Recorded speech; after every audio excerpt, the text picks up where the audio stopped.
Welcome to Goldboys Live, presented by Pickett Sports, Sleeper Picks, Hall of Fame Bets. Just me and Josh today. A lot to do, Josh. They were football games. They were on TV, but other than that, not a lot to say. Sloppy. The weather, especially in the East Coast, was sloppy. Low scoring, just choppy football. I guess the Brown Steelers got over, but we got a full day of baseball, NFL futures. We got a lot to do. What's going on, man? I guess we'll just start from last night. Just biggest takeaway for you. Oh, man. I mean, it's hard for me to not be focused on Nick Chubb. I had a lot of props on him last night that were looking great. He is the star of my most important fantasy football team, and most importantly for the Browns. I mean, look, Ford looked good when he came in, but that was a crushing blow. I mean, Deshaun Watson not being good is a huge takeaway. Like you were saying, when's the last time we've seen him? He was the reason that I didn't feel comfortable making any kind of crazy proclamations after week one that the Browns were going to be a top two, maybe at least three team in the AFC. I don't think that's on the table. I know that's not on the table anymore. Nick Chubb's career probably isn't on the table anymore and is in serious jeopardy at this point after such a second time of messing up his knee so bad. So that was the saddest thing. I mean, if you watch the Panthers and the Saints game, like, I don't know that you took much away from it. This is going to be the Saints all year, is like a whatever kind of offense, probably, unless it starts clicking, and a really good defense that will keep it in games and a lot of unders. So I didn't really care about that one as much. The Steelers looked awful and still won, but Nick Chubb just going away for the season and maybe forever in the NFL was just the saddest thing from last night.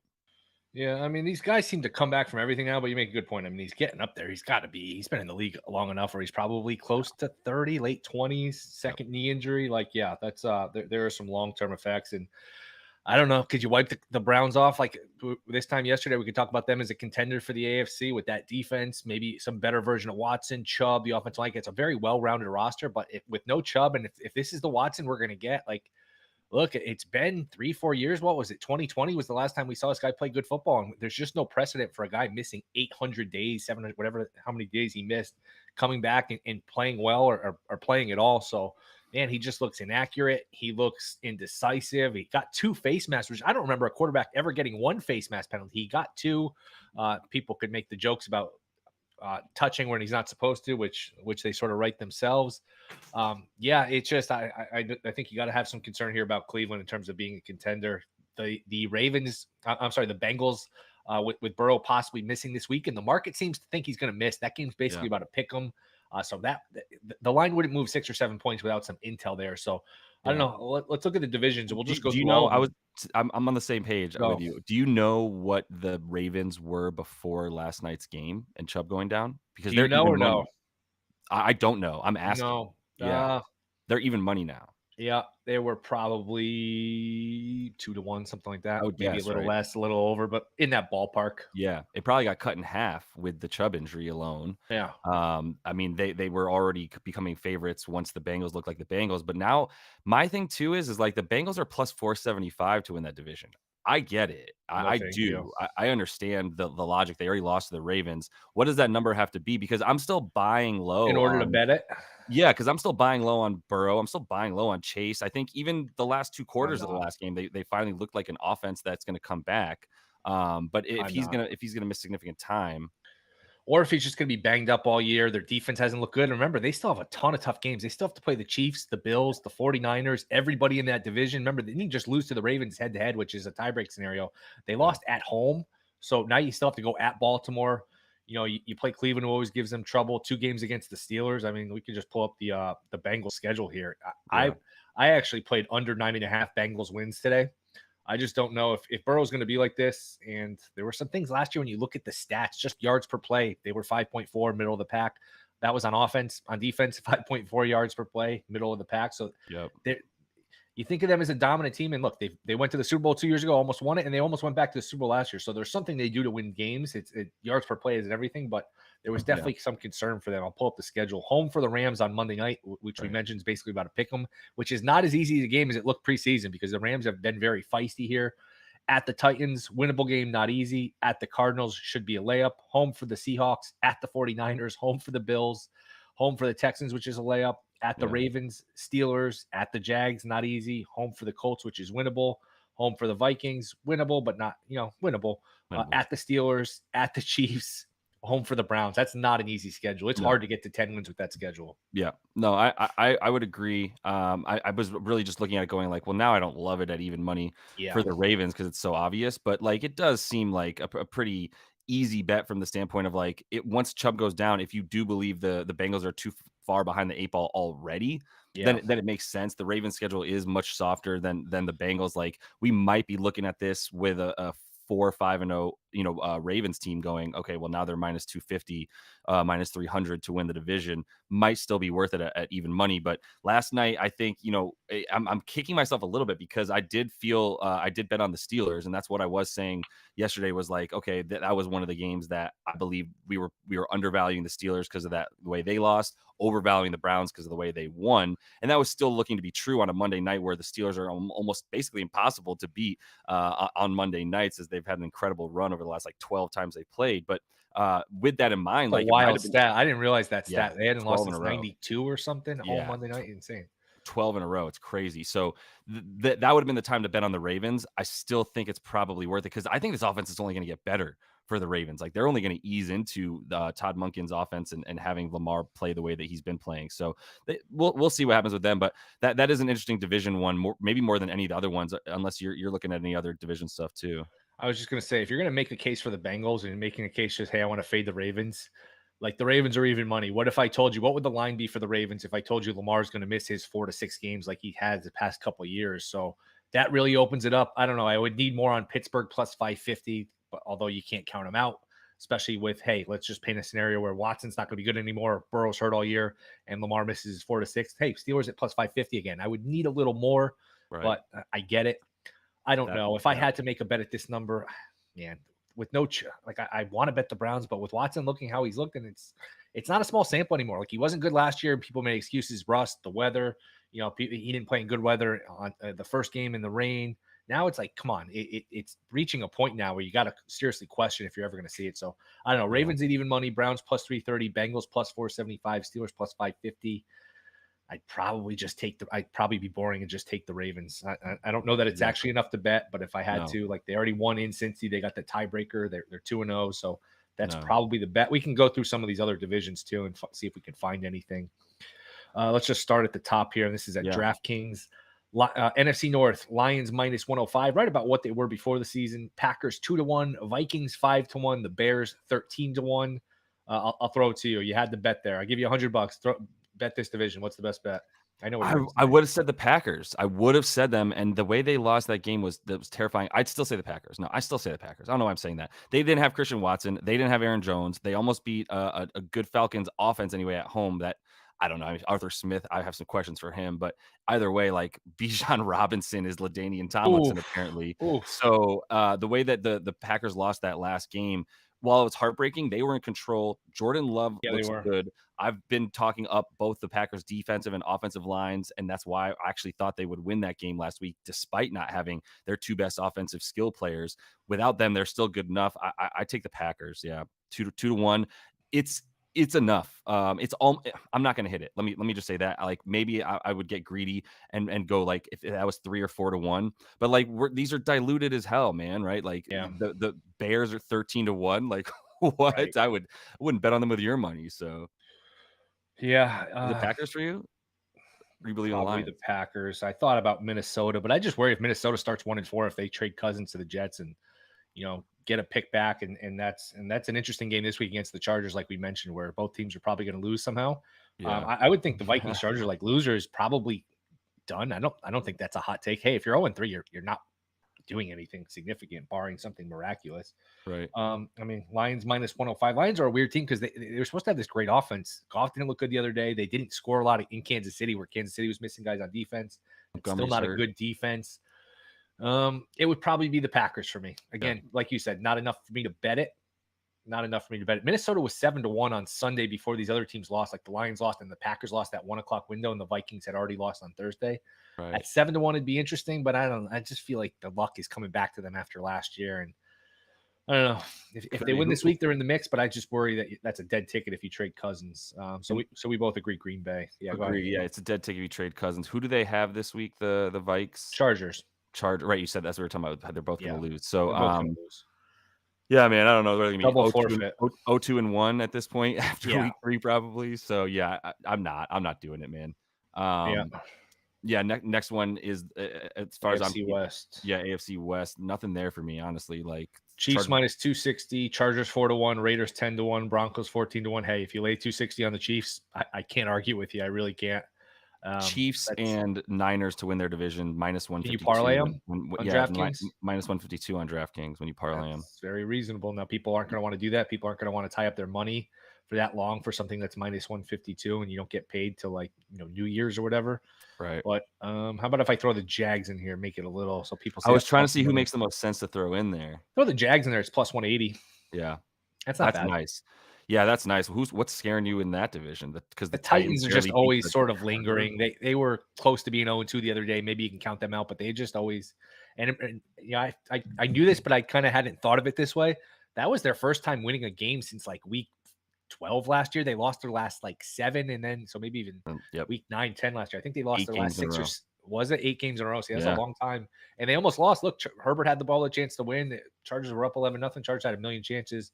yep, Typical Chargers and the Titans. classic. But that was yeah, I don't know. So look, I would probably Chiefs 49ers parlay them for the division at plus minus 152. I can't argue. And if you want to see a Yeah, plus sign because people like to see that plus sign, Jags at plus 180. I feel like you're just getting the Jags plus 180, yeah. barring some Mahomes injury. I think that's again, it's early, Right. something can happen, but like if you bet either of those, I think That's that's pretty exactly right. yeah. That's exactly right. That's really funny to think of it that way, but that's exactly right. You just juice up the Jags to plus 180 because I do not give a crap about anybody in the NFC West, especially once the Niners held off the Rams in that last game on the road. That made me feel even better about all of my Right. 49ers bets. They're still my Super Bowl team at 10-1, also at 6-1. And so I feel good about them. I got the AFC East up next. Yeah. Dolphins plus 105, Bills plus 110, Patriots 12-1, the Jets at 15-1. What a time. What a time to be I mean, I alive. I have one mean, that does jump out to me. Bills at plus 110? I would say Jets plus 1,500. Stop it. They're probably going to trade for somebody. Tannehill, Cousin. They're probably out of quarterback. Now, Until how I see soon can that. they do it? Can they do it Yeah, within the next 2 weeks? Because if you do it 3 weeks or a month from now, and they have a big game against New England this week because their schedule is so tough the first 6, like that's an interesting one where it's just like you're taking a shot at 15-1. How quickly can they get a new quarterback? Can they hold on? Can they be yeah. 2-2, trade for a quarterback, and still get to like 10 or 11 wins? That's what you're Look, asking. Well, they already beat the Bills head to head. throw a Tua has quarterback injury in there. concerns. Throw I a don't know. quarterback in there. Throw a Jacoby Brissett in there. I know it's not realistic, whatever. Like Kirk Cousins would have to be the quarterback of that team for me to go, oh, they're 2-2, and the Dolphins and Bills are 3-1. What about Okay. Tannehill? Is he washed, or is that offensive line as Can't bad tell. as it I could go back be? and forth with Tannehill. I don't know. I don't want him. I'm sorry. You put Ryan Tannehill, like Mike Vrabel's done a lot for him. So has Derrick Henry, and so did having one of the best offensive lines in the league, and just ain't the case anymore. So did what else mattered for him was being able to run and have designed runs, and that's not who he is anymore, right? Like the former wide Played a good receiver game the Ryan other Tannehill day. or Ryan Tannehill. He looked all right. I mean, Chargers are going to Chargers, so whatever you want to do with that game. Derrick Henry looks a smidge washed, which Yeah. actually help you make the case that Tannehill's available. Yeah. But they'd have to punt on the season because we know what they have behind him at quarterback, and it's nothing. Right. So they'd have to punt on the season. I'm off the Jets. I think the Bills are still the best team in that division. Yeah.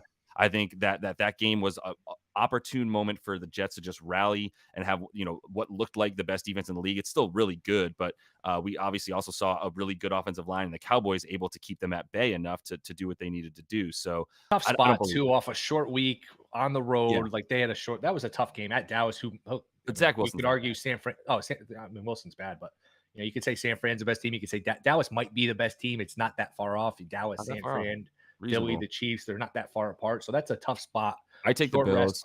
You're saying you'd chill out a smidge on the Jets. Yes, I would take the Jets. That's fair. Even Ra- money, I can't trust the Dolphins with Tua. Like I wouldn't be shocked if they no, won 13 games and won it. I mean, they no. look, incredible. Yeah. I just don't know what the price with Tua's uncertainty. I just think it's worth a shot at the Yep. Jets. And again, this bet's more likely going to lose than not lose, but that's at 15-1. I do think that's not crazy. Yep. AFC North, we went over. AFC South, we sort of touched on Jags minus Yeah. 145, Titans plus 240, Colts 7-1, Texans 13-1. To me, this would be Jags or nothing. That was a game they probably should have won. I mean, they were plus 2 in turnovers, the Jags, against the Chiefs. They had chances. They were in the red zone all day. Think of it this Sometimes way, these though. teams, yeah, Yeah. sometimes these teams just like look at the who's across the way from them and go, "Oh, I guess we're supposed to lose, so we'll just lose now to the Chiefs." It seems like that's how it goes. And Mahomes is going to put together the final drive, which he did. So yeah, Jags, I'm still fine with. Like the Colts, I don't know. Maybe just Anthony Richardson going down scared me a bit, but there's nothing there for me. Even 7-1 is a decent price for them, but I don't even believe in them. So in the NFC South, I'm starting to consider a smidge of a hedge on my Falcons 3.5 to 1 bet because I really like that. And now that they're plus 175 and the Saints are still plus money, seems like a slight worth of a hedge while I've got the Saints at plus money. Obviously, the CLV could just drop for me and I'd be screwed. But what do you think about that sort of specific type of play for me? Say it one more time. I got the Falcons 3.5 to 1 to win the division a while ago. The Yeah. Saints are still plus money at plus 115. Tampa's 2-0, so you could middle yourself. I don't think Tampa's going to win, but Tampa's got a good defense. Yeah. You know, Yeah. I don't know. I'm fading them the rest I of the would way. just Yeah. ride it. I would just probably Okay. ride it out. Yeah. Yeah. Yeah, Saints plus 115, Falcons plus 175, Bucks 4-1, Panthers 22-1. That Yeah. wouldn't be a bet for me in any No. market. I think that's probably fairly priced. Yep. I would agree. NFC West, Niners minus 500. It's hard to see past them. I mean, Rams 10-1. They're Nah. feisty. They've been good. They hung in the game with San Fran, but Yeah. I would probably need a little more. I worry about Yeah. them holding up for the long term. Although, like I said, if you watch those two teams play, the Rams were right in that game. It was tied fairly late. Seattle It was. 6-1. Seattle's going Maybe a to little end more. 8-9, 9-8. Period. End of story with Seattle. Probably. Yeah. So Probably. That was a big win for them the other night. And then NFC was. East, Eagles, even money. Cowboys right around even money, plus 105. I can't take the Commanders 18-1, even though, I mean, think about that. They're 2-0 and they're 18-1. And then the Giants 25-1. No, thank you if they're not winning that division. Hey, the Giants have outscored their opponents by 28 points or something in the last 2 quarters that they played. So yeah. I'm joking. That's all I do with that. And last thing I would just ask you about is if you took a look at the Super Bowl stuff and if you felt anything there. I mean, the Niners and Chiefs still just right at the top, basically both 7-1, and then it's just nothing. It's all the same. So it's just whoever you believe on most. I already have a 10-1 ticket. There's nothing there for me. Niners plus 650, Chiefs 7-1, Cowboys plus 750, Eagles plus 750. Boy, the market really thinks Cowboys and Eagles are pretty much dead even. They're both same in the division, same in the Super Bowl. I mean, is there anything I would actually bet at these numbers? Chargers are 0-2 and they're 30-1. These numbers, it's the same with the MVP. They just don't want to hang a big number. Like the Bengals are 0-2 and Burrow's hurt and they're 20-1. Like, no, nothing for me. They're gonna make money off these markets. Yeah, nothing for me. Again, like if you want to, I mean. If we think the Jets are going to trade for a quarterback at 70-1, could you get the Jets in and get a quarterback? Like that would be the only one that would be like slightly interesting. All right, 70-1. Yeah, I mean, you look at a team that would be capable of it. Fine, doesn't feel fairly priced though. Yeah, doesn't feel fairly priced. Like I mean, what are they to make the playoffs? Right. You just lost a quarterback, man. What are we talking about? I know. LeBron goes down. You're not picking the Lakers to win the championship. I know. So yeah, do you have anything else for week 3? Are there any lines you're playing? Because I do have a few baseball things too. If you want, we'll get to baseball. We got great races. Unfortunately, we have no day games with all these amazing pennant races. There's no day games, which is awful.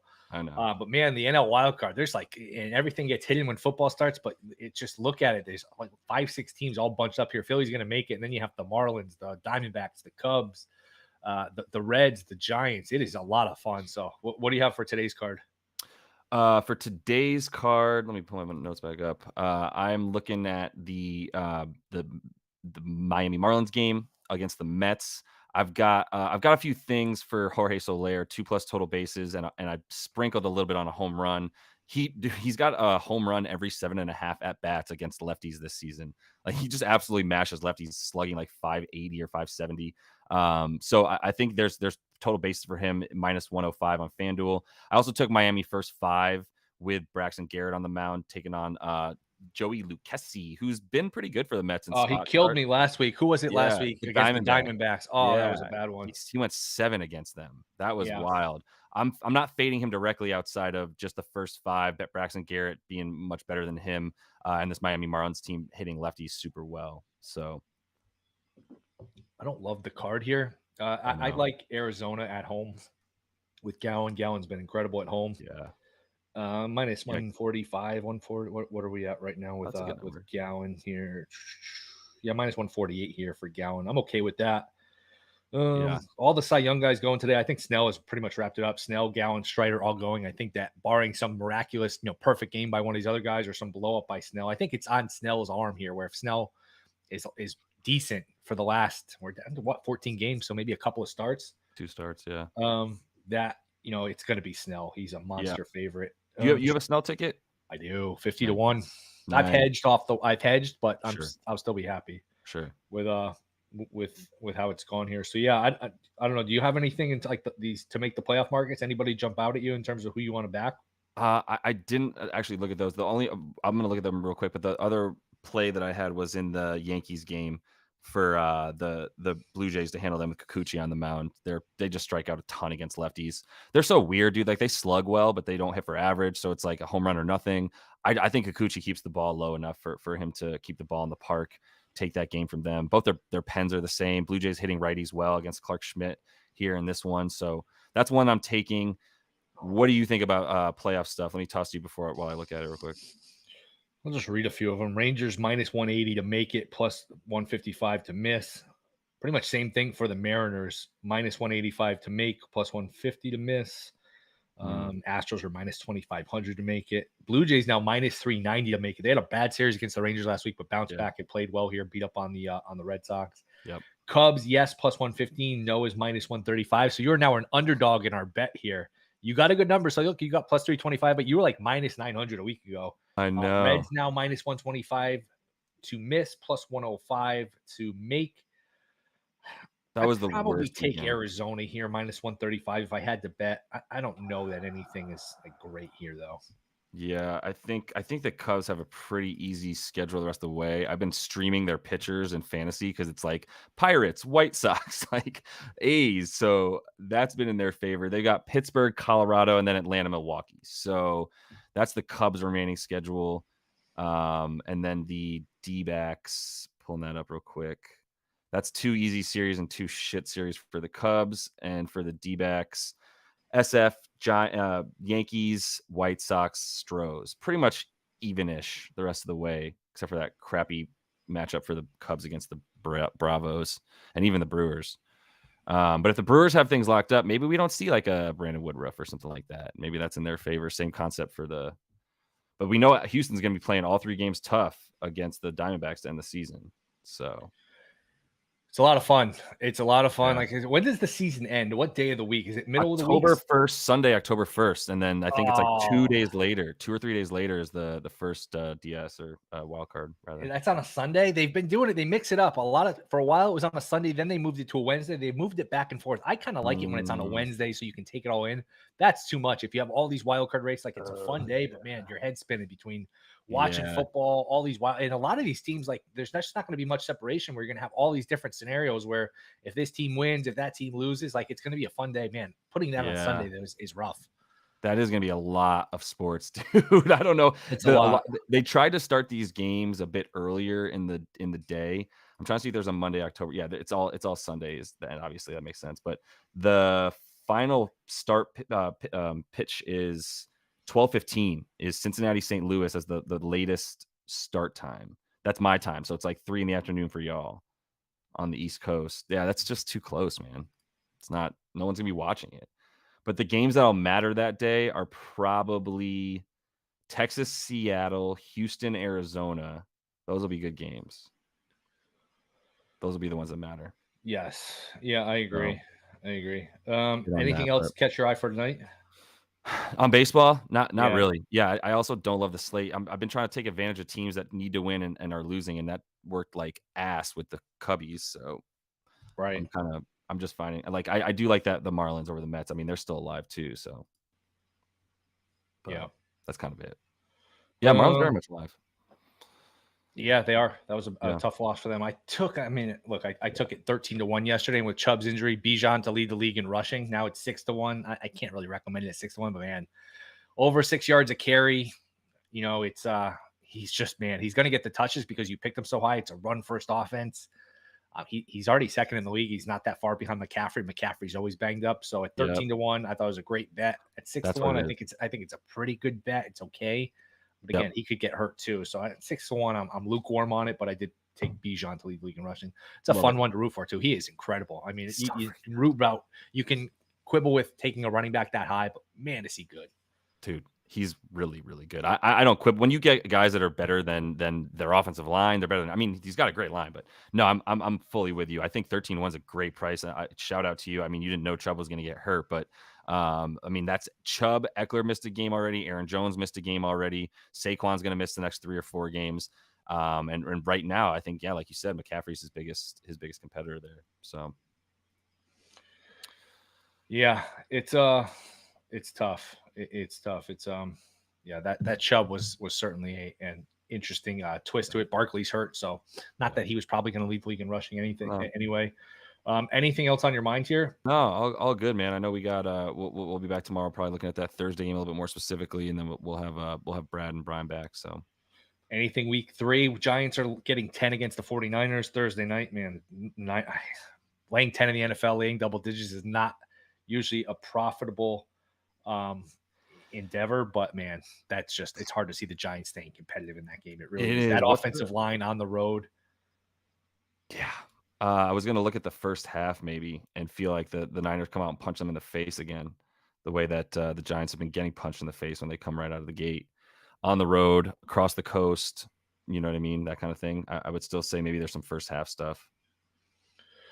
In terms of the other games this week, Bills, Commanders, Bills laying 6.5, Dolphins laying 7 against Denver, Jags laying 9 against Houston, Ravens laying 7.5 against the Colts. Sounds like that might be Minshew. That doesn't change the line a ton. Lions, Falcons is a fun one. Lions laying a field goal. Patriots laying a field goal against the Jets. Man, total 36.5 too. Not a lot of scoring there. We mentioned Minnesota, the Chargers, total 54. Saints, Packers. That's a good teaser there. Packers laying 1.5.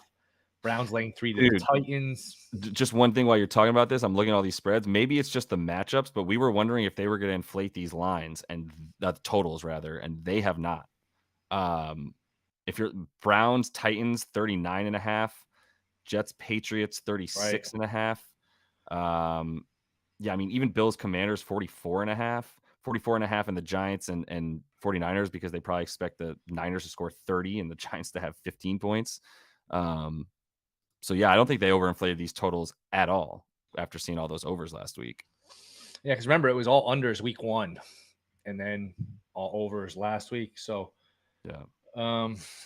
It's if we'll come back with more plays on these. If you had to make one bet on any of these games, boy, I think I lay it with the 49ers. I know that's not my nature usually to lay double digits, especially the NFL. And yeah, we saw last night Panthers Saints. No, like the Panthers had no business covering. Just the back door is always open in the NFL. Where and again, that shows where get the best of the number, because there were 3s. There were also 3.5. So you could have taken the Panthers on the money. Like, you should have won that game last night, no matter what. You should have, at worst push, you shouldn't have laid 3.5. Right. You should have taken the 3.5 or laid the 3. And that was one where, man, the Panthers did nothing all game. Then go right down the field, touchdown, 2-point conversion, and that was it. It lands right on 3. So I put it out, but I bought a half a point last night for the Saints and was like, I would rather just put down $200, make 120 back, than put down $50 on -3 and get nothing.